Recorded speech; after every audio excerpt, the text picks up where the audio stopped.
초봄의 햇살이 유난히 부드러운 토요일 오후였습니다. 고은재는 옷장 앞에서 한참을 망설이다 결국 딸이 골라준 연보라색 한복을 꺼냈습니다. 68세, 거울 속 자신의 모습이 낯설었습니다. 40년 넘게 도서관 사서로 일하며 늘 소박한 옷차림으로 지냈던 그녀였습니다. 책 냄새가 배인 손으로 무수히 많은 책을 정리하고 시민들에게 추천하며 보낸 세월이었습니다. 여보, 서두르세요. 늦으면 안 돼요. 70세 남편 최도웅이 넥타이를 매며 재촉했습니다. 한때 지역에서 알아주는 세무사였던 그는 은퇴 후에도 여전히 꼼꼼하고 시간을 중시하는 성격이었습니다. 은재는 한숨을 길게 내쉬며 한복 고름을 매만졌습니다.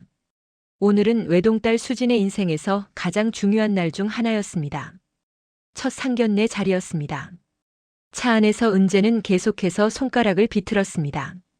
35세 늦은 나이에 결혼을 결심한 딸이 대견하면서도 한편으론 걱정이 앞섰습니다. 예비 사위 지호는 38세로 IT 플랫폼 기업을 운영하는 젊은 사업가였습니다. 수진이 보여준 사진 속 지호는 단정하고 지적으로 보였지만 은재에게는 여전히 낯선 세계의 사람이었습니다. IT 플랫폼이라는 게 정확히 뭐 하는 건지 모르겠어요.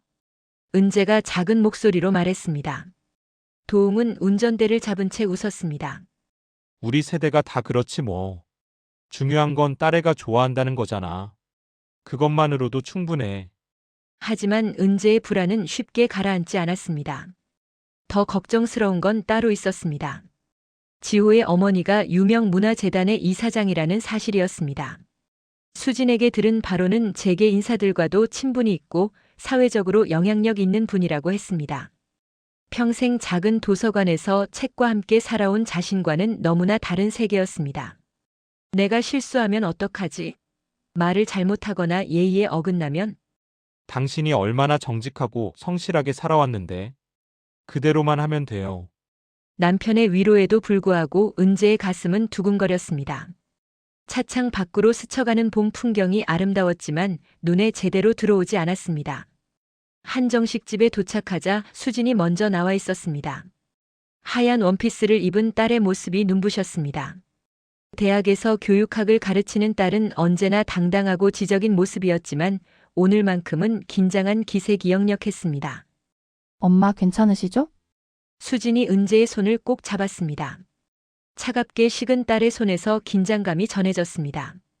은재는 딸을 안심시키려 미소 지었습니다. 괜찮아. 엄마 믿어. 식당 문을 열고 들어서는 순간 은재는 본능적으로 알았습니다. 오늘이 그저 즐거운 만남으로만 끝나지 않을 것이라는 걸. 복도 끝 방에서 들려오는 낯선 웃음소리와 화려한 향수 냄새가 공기를 채우고 있었습니다. 은재는 남편과 딸을 바라보며 마지막으로 한 번 더 깊게 숨을 들이마셨습니다. 이제 문을 열고 들어가야 할 시간이었습니다. 방문을 열자 가장 먼저 눈에 들어온 것은 창가에 앉은 여인의 화려한 자태였습니다. 한서영, 지호의 어머니는 63세라고는 믿기지 않을 만큼 젊고 세련된 모습이었습니다. 진한 보라색 실크 한복에 목걸이와 귀걸이가 은은하게 빛났습니다. 그녀가 자리에서 일어서며 활짝 웃었습니다. 어머 오셨어요? 지호 어머니 한서영이에요. 반갑습니다. 목소리는 밝았지만 어딘가 계산된 듯한 느낌이었습니다. 은재는 어색하게 허리를 숙였습니다. 고은재입니다. 이렇게 자리를 마련해 주셔서 감사합니다. 아유 감사는요. 우리 지호가 수진 씨한테 반해서 난리예요. 앉으세요, 앉으세요. 서영은 자리를 권하며 은재 부부를 훑어보았습니다. 그 시선이 마치 물건을 감정하듯 느껴져 은재는 자신도 모르게 몸을 움츠렸습니다. 지호는 수진 옆에 앉아 공손하게 인사했습니다. 차분하고 예의 바른 청년이었습니다. 음식이 하나둘 나오기 시작했습니다. 제철 나물과 생선구이, 정갈한 전이 상을 가득 채웠습니다. 서영이 먼저 화제를 꺼냈습니다. 수진 씨 아버님은 세무사셨다고요? 어디서 개업하셨어요? 시내 중심가에서 30년 정도 했습니다. 지금은 은퇴했고요. 도웅이 담담하게 답했습니다. 서영은 고개를 끄덕이며 계속 물었습니다. 아, 그러시구나. 저희 재단에도 세무자문 해주시는 분이 계신데 그분도 그쪽에서 오래 하셨거든요. 혹시 아실지 모르겠네요. 자연스러운 질문 같았지만 어딘가 우위를 점하려는 의도가 느껴졌습니다.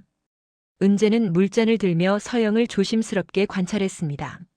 어머님은 도서관에서 일하셨다고요? 서영이 은재를 향해 물었습니다. 그 눈빛에는 호기심보다는 형식적인 관심만이 담겨 있었습니다. 네, 지역 도서관에서 40년 넘게 사서로 일했습니다. 아이고, 고생 많으셨겠어요. 도서관은 월급이 그리 많지 않잖아요. 그래도 안정적이긴 하죠. 은재는 젓가락을 든 손이 굳었습니다. 예의를 갖춘 말투였지만 그 안에 담긴 무시의 뉘앙스를 느끼지 않을 수 없었습니다. 수진이 재빨리 끼어들었습니다. 엄마는 지역에서 가장 존경받는 사서셨어요? 수많은 시민들이 엄마 덕분에 책과 친해졌죠? 물론이죠, 물론. 제가 그런 뜻으로 한 말이 아니에요. 서영은 웃으며 손사래를 쳤지만 눈빛은 차가웠습니다. 그녀는 이내 화제를 돌렸습니다. 저는 요즘 재단 일로 정신이 없어요. 다음 달에 국립박물관에서 후원 행사가 있거든요. 문화체육부 장관님도 오시고 재계 인사들도 많이 오실 거예요. 저희 재단이 워낙 규모가 크다 보니까 행사도 큰 편이에요. 자랑은 계속됐습니다. 재단의 역사, 기부 실적, 자신이 만난 유명인들 이야기가 끝없이 이어졌습니다. 은재와 도웅은 적절히 맞장구를 치며 들었지만 점점 숨이 막히는 기분이었습니다. 아, 그리고 수진 씨.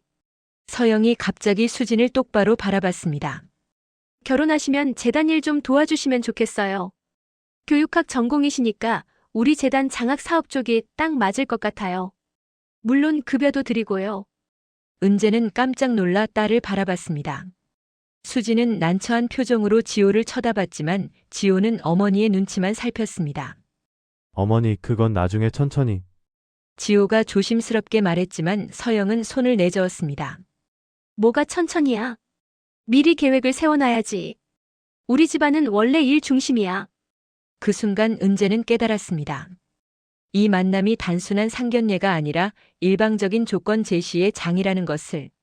서영은 자신의 세계로 수진을 끌어들이려 하고 있었고 그것을 당연한 듯 여기고 있었습니다. 식사가 끝나갈 무렵 은재는 화장실에 다녀오겠다며 자리를 떴습니다. 복도에 서서 깊게 숨을 들이마셨습니다. 가슴속에서 불편함이 돌처럼 무겁게 자리 잡고 있었습니다. 이것이 정말 딸의 행복을 위한 길일까? 은재는 흔들리는 마음을 다잡으며 다시 방으로 돌아갔습니다. 방으로 돌아온 은재는 억지로 미소를 지으며 자리에 앉았습니다. 서영의 이야기는 여전히 계속되고 있었습니다. 재단 행사 이야기, 만난 유명 인사들, 최근 구입한 미술품에 대한 자랑이 끝없이 이어졌습니다. 바로 그때였습니다. 방문이 조용히 열리며 직원이 디저트를 들고 들어왔습니다. 흰색 유니폼을 입은 중년 여성이 조심스럽게 과일 접시를 상 위에 올려놓았습니다. 고개를 숙인 채 말없이 일하는 그 모습에 은재의 시선이 꽂혔습니다. 저 옆모습, 설마? 심장이 세차게 뛰기 시작했습니다. 직원이 고개를 들어 빈 접시를 정리하는 순간 은재는 숨이 멎는 듯 했습니다. 30년이라는 세월이 흘렀지만 그 얼굴을 잊을 수가 없었습니다. 젊은 시절 함께 웃고 울었던 절친 문가희였습니다. 가희야? 은재는 자신도 모르게 작은 목소리로 불렀습니다. 하지만 주변의 대화 소리에 묻혀 아무도 듣지 못했습니다. 가희는 은재를 힐끗 쳐다보더니 재빨리 고개를 돌렸습니다. 그 눈빛에는 놀람과 두려움이 동시에 담겨 있었습니다. 은재의 머릿속에 추억이 파노라마처럼 스쳐갔습니다. 1990년대 초반 둘은 같은 동네에 살며 자매처럼 지냈습니다. 가희는 밝고 명랑한 성격으로 은재의 가장 가까운 친구였습니다. 아이들 키우는 이야기, 시집살이, 고충, 작은 행복들을 나누던 시절이었습니다.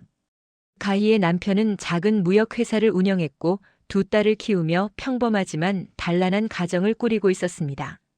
그러던 어느 날 가희가 갑자기 사라졌습니다.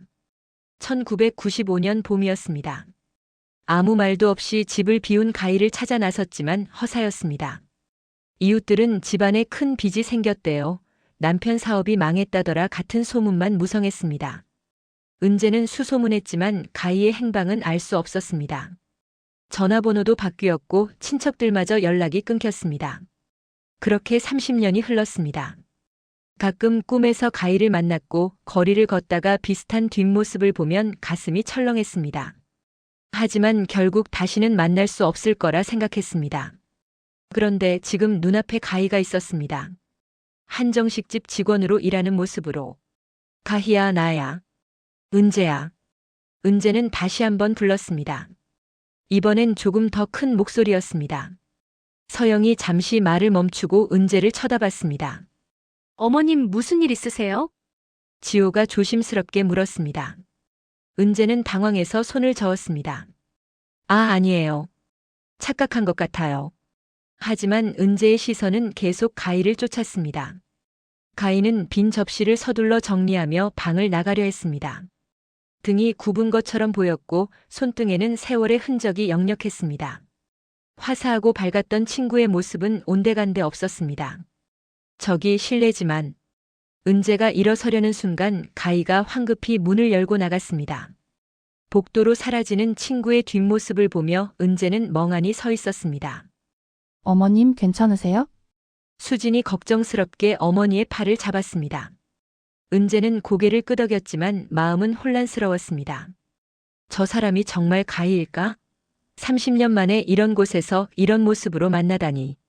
죄송해요. 제가 아는 분을 닮은 것 같아서요. 은재는 애써 웃으며 다시 자리에 앉았습니다. 하지만 대화는 더 이상 귀에 들어오지 않았습니다. 서영의 목소리도 지호와 수진의 이야기도 모두 멀게만 느껴졌습니다. 은재는 계속 문 쪽을 힐끗힐끗 쳐다봤습니다. 가희가 다시 나타나기를 바라며 동시에 그녀가 왜 자신을 피하는지 알고 싶었습니다. 30년 전 그날 도대체 무슨 일이 있었던 걸까? 왜 아무 말 없이 사라져야 했을까? 식사는 계속됐지만 은재의 마음은 이미 딴 곳에 가 있었습니다. 잃어버린 친구, 그리고 그 친구가 감추고 있는 비밀이 은재의 머릿속을 가득 채웠습니다. 식사는 후식으로 접어들고 있었습니다. 전통차와 함께 나온 떡과 한과가 상 위에 놓였습니다. 서영은 여전히 재단 이야기를 이어가고 있었고 지호는 수진과 작은 목소리로 대화를 나누고 있었습니다.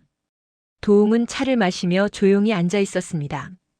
은재만이 계속 문 쪽을 신경 쓰고 있었습니다. 가희가 다시 나타날까? 정말 그 사람이 맞을까? 30년 만의 재회가 이렇게 어색하고 불안할 수 있을까? 결혼식은 호텔에서 하는 게 좋을 것 같아요. 저희 아는 특급 호텔 웨딩 담당자가 있거든요. 서영이 말했습니다. 은재는 고개를 끄덕였지만 제대로 듣지 못했습니다. 마음이 계속 흔들렸습니다. 바로 그때 방문이 다시 열렸습니다. 가희였습니다. 이번엔 빈 접시를 치우러 온 것이었습니다. 은재는 심장이 쿵 내려앉는 것을 느꼈습니다. 가희는 여전히 고개를 숙인 채 조심스럽게 들어왔습니다. 수고하십니다. 서영이 무심하게 말했습니다. 마치 투명인간을 대하듯 차갑고 무관심한 목소리였습니다. 가희는 아무 말 없이 상 위의 빈 그릇들을 쟁반에 담기 시작했습니다. 은재는 가희의 손을 유심히 바라봤습니다. 거칠게 트인 손, 핏줄이 붉어진 손등, 그리고 약지에 희미하게 남은 반지 자국. 그 손이 젊은 시절 은재의 손을 잡고 함께 웃던 그 손이 맞았습니다. 가희가 은재 앞에 빈 찻잔을 집어들었습니다. 그 순간 가희의 손이 미세하게 떨렸습니다.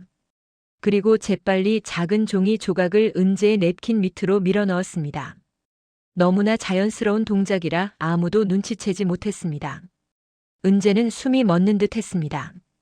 가희는 은재와 단 한 번도 눈을 마주치지 않았습니다. 그저 묵묵히 접시를 정리하고 쟁반을 들고 일어났습니다. 맛있게 드셨기를 바랍니다. 가희가 작은 목소리로 인사하며 방을 나갔습니다. 목소리가 떨리고 있었습니다. 문이 닫히고 은재는 냅킨 밑을 슬쩍 확인했습니다. 작은 수첩 조각이 접혀 있었습니다. 어머님, 차 더 드릴까요? 지호가 주전자를 들며 물었습니다. 은재는 화들짝 놀라며 고개를 저었습니다. 아니, 괜찮아요. 은재는 냅킨으로 입술을 가볍게 닦는 척하며 종이 조각을 손바닥 안으로 숨겼습니다. 심장이 터질 듯 뛰었습니다. 무엇이 적혀 있을까? 가희는 왜 이런 방식으로 메시지를 전한 걸까? 어머님 괜찮으세요? 얼굴이 안 좋아 보이시는데? 수진이 걱정스럽게 물었습니다. 은재는 억지 미소를 지었습니다. 괜찮아. 조금 더운 것 같아서. 서영이 계속 이야기했습니다. 신혼여행은 유럽으로 가는 게 어때요? 저희 재단에서 파리에 협력기관이 있어서 소개해드릴 수도 있어요. 은재는 대답을 했지만 무슨 말을 했는지조차 기억나지 않았습니다. 손안의 종이 조각이 뜨겁게 느껴졌습니다. 화장실에 가고 싶었습니다. 당장 그 메모를 읽고 싶었습니다. 실례합니다. 화장실 좀 다녀올게요. 은재는 자리에서 일어났습니다. 다리에 힘이 제대로 들어가지 않았습니다. 복도로 나와 화장실 문을 닫고 종이를 펼쳤습니다. 부디 이 결혼 다시 생각하세요. 빨간 볼펜으로 급하게 쓴 글씨였습니다. 글씨체가 흔들렸고 종이에는 눌린 자국이 선명했습니다. 은재는 벽에 기대며 종이를 다시 읽었습니다. 한 번, 두 번, 세 번. 손끝이 얼어붙는 듯 했습니다. 온몸에 소름이 돋았습니다. 다리에 힘이 풀려 변기 뚜껑에 주저앉았습니다. 도대체 무슨 의미일까? 가인은 왜 이런 경고를 남긴 걸까? 30년 만에 나타난 친구가 전하는 메시지. 그것도 딸의 결혼을 막으라는 내용. 은재는 머리가 복잡했습니다. 가희가 서영이나 지호에 대해 무언가 알고 있는 걸까? 아니면 단순한 오해일까?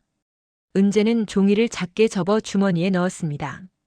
거울을 보니 얼굴이 창백했습니다. 찬물로 손을 씻으며 마음을 진정시키려 했습니다. 하지만 가슴속 불안은 점점 커져만 갔습니다. 방으로 돌아가야 했습니다. 아무 일 없는 척 웃으며 앉아 있어야 했습니다. 하지만 이제 서영을 보는 눈이 달라졌습니다. 저 화려한 미소 뒤에 무엇이 숨어 있을까? 지호는?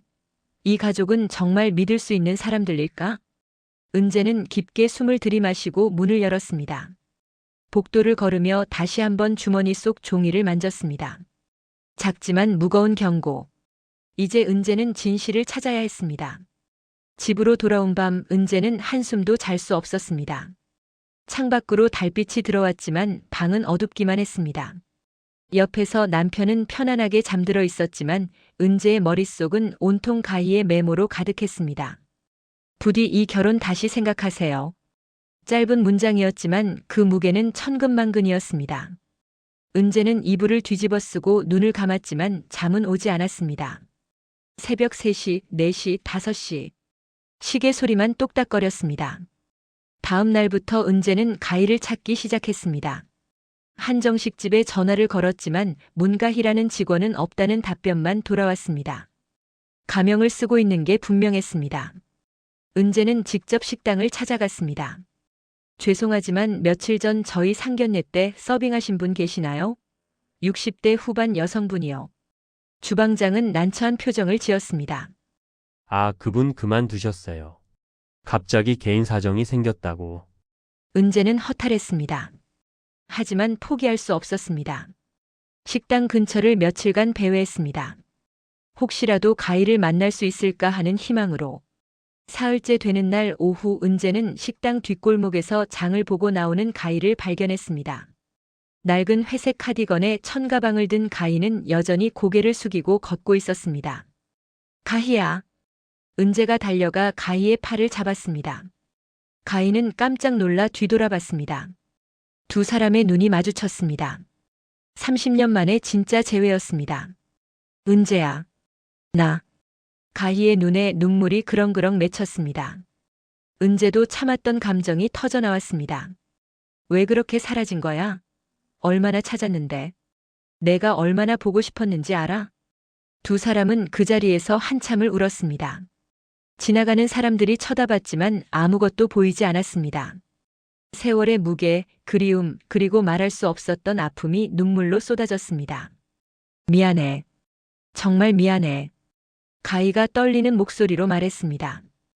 은재는 가희의 손을 꼭 잡았습니다. 거칠고 차가운 손이었습니다. 지금이라도 만났으니 됐어.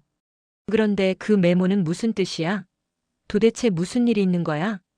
가희는 주변을 둘러보더니 작은 목소리로 말했습니다. 여기서는 안 돼. 내가 머무는 곳으로 가자. 가희가 머무는 곳은 역 근처 낡은 여관이었습니다. 좁은 방에는 작은 침대와 낡은 옷장만 덩그러니 있었습니다. 은재는 가슴이 아팠습니다. 한때 단란했던 친구의 가정이 이렇게 무너져 있을 줄은 몰랐습니다. 앉아. 가희가 방석을 내밀었습니다. 두 사람은 마주 앉았습니다. 가희는 한참을 망설이다 입을 열었습니다. 은재야, 내 딸 결혼. 정말 다시 생각해야 돼. 왜? 무슨 일이 있는 거야? 가희는 깊게 숨을 들이마셨습니다. 그리고 30년 전 이야기를 꺼내기 시작했습니다. 1995년 우리 남편 사업이 어려워졌을 때 기억나지? 그때 나는 일자리가 필요했어. 마침 한서영이 운영하는 문화재단에서 회계 직원을 뽑는다는 소식을 들었지. 은재는 고개를 끄덕이며 들었습니다. 처음엔 좋았어. 급여도 괜찮았고 서영은 친절했어. 하지만 일을 시작한 지 1년쯤 지나면서 이상한 점을 발견했어. 기부금 입금 내역과 지출 내역이 맞지 않는 거야. 가희의 목소리가 떨렸습니다. 처음엔 실수라고 생각했어. 하지만 계속 확인해보니 기부금 대부분이 서영의 개인 계좌로 빠져나가고 있었어. 재단 명의로 들어온 수억 원이 그녀 개인 용도로 쓰이고 있었던 거야. 은재는 숨이 막혔습니다.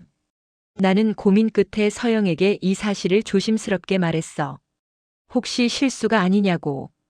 그런데 가희의 눈에서 다시 눈물이 흘렀습니다.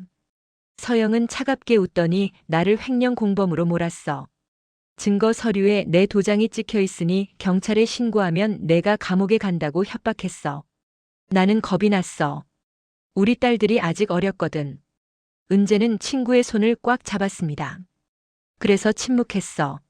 하지만 서영은 날 믿지 않았어. 결국 날 해고했고 다른 곳에도 취직 못하게 막았어. 소문을 퍼뜨렸거든. 횡령범이라고. 가희는 흐느꼈습니다. 남편과도 결국 헤어졌어. 내가 이 모든 걸 말할 수 없었으니까. 딸들은 시집 갔고 나는 이렇게 떠돌며 살게 됐어. 은재는 친구를 꼭 안았습니다. 30년간의 고통이 느껴졌습니다. 그러니 제발. 내 딸만은 그 집안과 엮이지 마. 서영은 겉으로만 화려해. 속은 썩었어. 일주일 후 다시 양가 모임이 열렸습니다. 이번에는 시내 고급 레스토랑이었습니다. 결혼 조건을 구체적으로 논의하는 자리였습니다. 은재는 가방 속에 가희가 건넨 서류 봉투를 꼭 쥐고 있었습니다. 재단의 자금 흐름이 기록된 복사본이었습니다. 오늘은 구체적인 이야기를 해야 할 것 같아요. 서영이 환하게 웃으며 말을 꺼냈습니다. 지난번보다 더 화려한 옷차림이었습니다. 목에 걸린 진주 목걸이가 조명 아래 빛났습니다.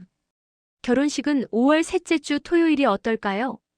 신라호텔 그랜드 볼룸을 예약했어요. 하객은 500명 정도 예상하고요. 은재는 숨을 고르며 들었습니다. 수지는 불안한 눈빛으로 어머니를 바라봤습니다.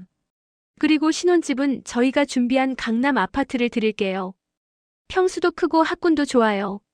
어머니, 그건 너무. 지호가 말을 꺼냈지만 서영은 손을 내저었습니다. 아들아, 이게 다 너희를 위한 거야. 그리고 수진 씨, 서영이 수진을 똑바로 바라봤습니다. 결혼하시면 대학 일은 그만두시고 재단에서 일하시는 게 좋겠어요. 제가 이사로 임명해 드릴게요. 급여는 대학보다 훨씬 많이 드리고요. 그건 제가 결정할 문제. 수진 씨, 우리 집안은 대대로 가족 사업을 함께 해왔어요. 며느리도 당연히 재단 일을 해야죠. 이건 조건이 아니라 우리 가문의 전통이에요. 서영의 목소리에 강압적인 톤이 묻어났습니다. 은재는 주먹을 꽉 쥐었습니다. 그리고 아이는 빨리 가져야 해요. 손자를 빨리 보고 싶거든요. 결혼하면 1년 안에. 잠깐만요. 은재가 조용하지만 단호하게 말했습니다. 모든 시선이 은재에게 쏠렸습니다. 이사장님, 여쭤볼 게 있습니다. 네? 뭔데요? 서영이 눈살을 찌푸렸습니다. 은재는 가방에서 서류 봉투를 꺼냈습니다. 손이 떨렸지만 목소리는 흔들리지 않았습니다. 이사장님이 운영하시는 재단에 대해 궁금한 점이 있어서요. 재단이요? 무슨? 은재는 봉투에서 서류들을 꺼내 테이블 위에 조용히 펼쳤습니다. 숫자와 계좌번호가 빼곡히 적힌 회계 장부 사본이었습니다. 이 자료를 보니까 재단으로 들어온 기부금이 이사장님 개인 계좌로 상당액 이체되어 있더라고요. 이게 맞나요? 순간 레스토랑이 정적에 휩싸였습니다. 서영의 얼굴이 하얗게 질렸습니다. 지호는 서류를 집어들고 눈을 크게 떴습니다. 이게 뭐예요? 지호가 떨리는 목소리로 물었습니다. 서영은 급히 서류를 빼앗으려 했습니다. 이건 거짓 자료예요. 누가 이런 걸? 거짓이 아닙니다. 은재는 차분하게 말했습니다. 이 자료는 1996년부터 1998년까지 재단에서 회계 담당으로 일했던 분이 보관하고 있던 겁니다. 30년 가까이 말이죠. 누구예요? 누가 감히? 서영의 목소리가 날카로워졌습니다. 그 순간 냉정하고 우아했던 가면이 벗겨졌습니다. 이사장님이 잘 아시는 분이죠. 문가희 씨요. 서영의 눈이 흔들렸습니다. 도훈과 수진도 긴장한 표정으로 은재를 바라봤습니다. 그분은 이사장님이 재단 기부금을 개인 용도로 유용하는 걸 발견했고 이를 말했다가 오히려 횡령범으로 몰려 해고당했습니다. 30년간 입 다물고 살아왔지만 이제는 말해야겠다고 결심하셨더군요. 거짓말이에요. 그 여자는 횡령범이라고요. 서영이 목소리를 높였습니다. 하지만 떨리는 손과 창백한 얼굴이 진실을 말하고 있었습니다. 어머니, 지호가 충격받은 얼굴로 서영을 바라봤습니다. 이게 정말이에요? 아니야. 아니라니까. 이건 음모야. 하지만 서영의 변명은 공허하게 울렸습니다. 은재는 또 다른 서류를 꺼냈습니다. 이건 최근 3년간 재단 회계 자료예요. 인터넷에 공시된 걸 뽑아봤죠. 기부금 수입과 지출 내역이 여전히 이상합니다. 세무사이신 저희 남편이 확인했어요. 도웅이 고개를 끄덕였습니다. 수상한 부분이 한두 군데가 아닙니다. 제대로 조사받으면 문제가 될 겁니다. 서영은 입술을 떨며 말을 잇지 못했습니다. 지호는 서류를 보며 고개를 저었습니다. 수진 씨 미안해요. 정말 몰랐어요. 지호 씨. 어머니 이게 정말이라면? 이건 범죄예요? 닥쳐. 서영이 소리쳤습니다. 주변 테이블에 시선이 쏠렸습니다. 서영은 가방을 집어들고 벌떡 일어났습니다. 당신들. 후회할 거예요. 서영은 비틀거리며 레스토랑을 나갔습니다. 남겨진 사람들은 말없이 앉아 있었습니다. 은재는 딸의 손을 잡았습니다. 수진의 눈에 눈물이 맺혔습니다. 하지만 은재는 알고 있었습니다. 이것이 딸을 지키는 유일한 방법이었다는 것을. 그날 이후 일주일 동안 은재는 전화기를 붙들고 살았습니다. 수진은 하루 종일 방에 틀어박혀 울었습니다. 지호에게서 온 문자 한 통이 모든 걸 말해주었습니다. 수진 씨 정말 미안합니다. 어머니가 조사를 받고 계십니다. 지금은 결혼 이야기를 꺼낼 수 없을 것 같습니다. 시간을 주세요. 은재는 딸의 방문을 두드렸습니다. 수진아, 밥 먹어야지. 엄마? 나 괜찮아? 목소리가 쉬어 있었습니다. 은재는 가슴이 찢어지는 것 같았습니다. 딸의 행복을 지키려 했던 선택이 오히려 딸에게 상처를 준 것 같아 괴로웠습니다. 며칠 후 수진이 방에서 나왔습니다. 눈이 퉁퉁 부어 있었지만 표정은 차분했습니다. 엄마 지호 씨한테 전화 왔어? 결혼 잠시 미루자고? 수진아, 괜찮아요, 엄마? 사실 나도 불안했어. 서영 이사장님이 너무 강하게 나올 때부터. 수진이 은재의 손을 잡았습니다. 엄마가 용기 내줘서 고마워요. 만약 결혼했다면 더 힘들었을 거예요.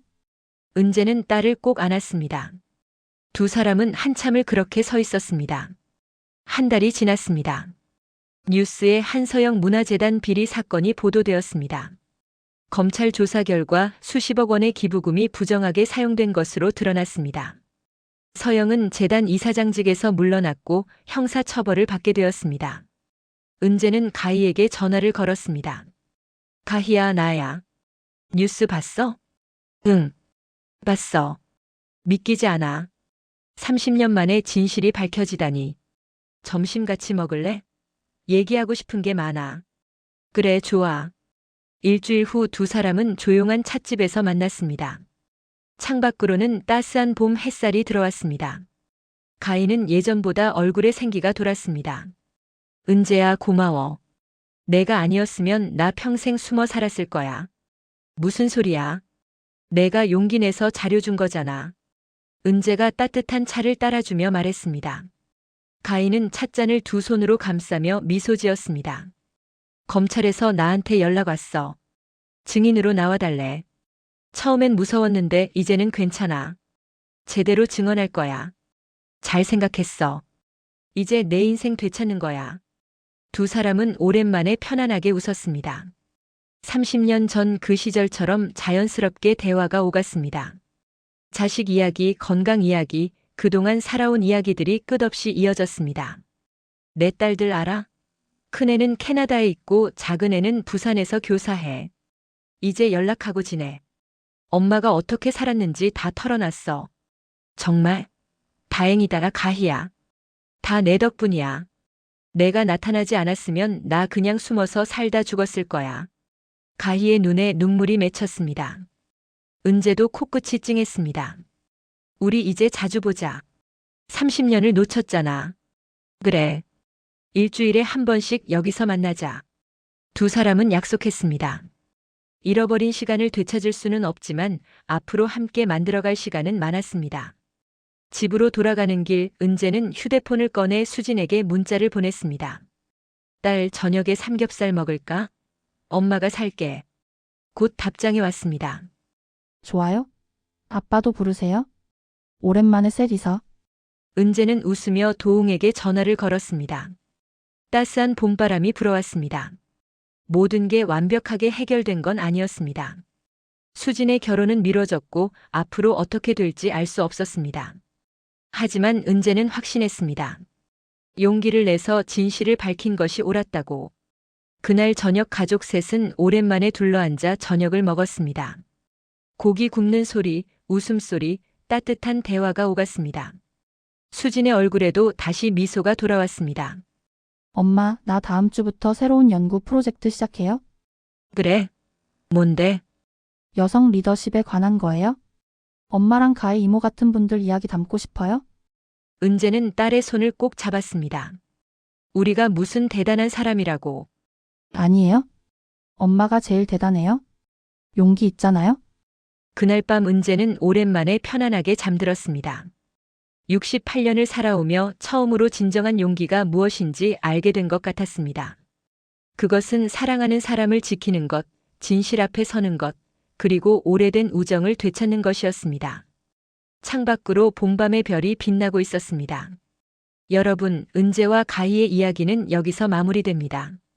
68세 은재가 보여준 용기, 그것은 거창한 것이 아니었습니다.